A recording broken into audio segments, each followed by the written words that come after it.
l'état d'esprit votre client, là, à quelques minutes Il préférerait être en vacances, hein, ça c'est évident. Il est tendu parce que prendre la place dans le box des accusés, c'est véritablement pas sa place.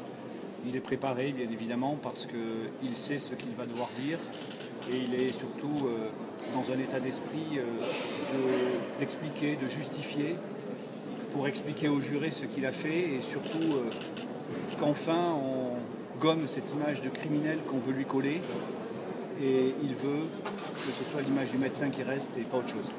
Comment explique-t-il qu'on lui reproche de ne pas avoir pris l'avis de ses collègues, de ses confrères, de ne pas avoir informé les familles, de ne pas avoir demandé à certains patients?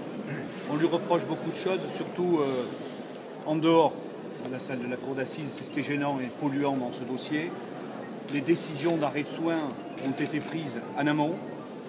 Elles ont été prises de façon collégiale et la décision de pratiquer une sédation sur des patients en extrême fin de vie sont des décisions médicales qu'il a prises en âme et conscience pour apaiser et mettre fin à une agonie.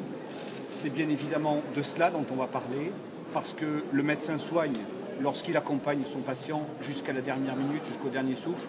L'incompréhension des familles, on la respecte, on s'en expliquera, mais il ne faut pas oublier que vous avez aujourd'hui le témoignage concret de ce que les décisions sont difficiles à comprendre, puisque d'un côté, vous avez une sœur qui comprend parfaitement l'humanité du docteur Bonnemaison et le traitement qu'il a réservé à sa mère en fin de vie, et vous avez de l'autre côté un frère qui, lui, ne comprend pas. C'est dur, mais il ne faut pas oublier que la personne qui est concernée à ce moment-là, c'est la personne qui souffre.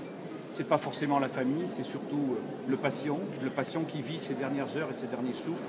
Est-ce que ces souffles doivent être accompagnés d'une douleur, d'une extrême violence? Je ne le crois pas. C'est en tout état de cause pas ce qu'a voulu le docteur Bonnemaison. S'il y a des ratés, bien évidemment, c'est parce que la compréhension à ce moment-là est particulièrement difficile. Est-ce que le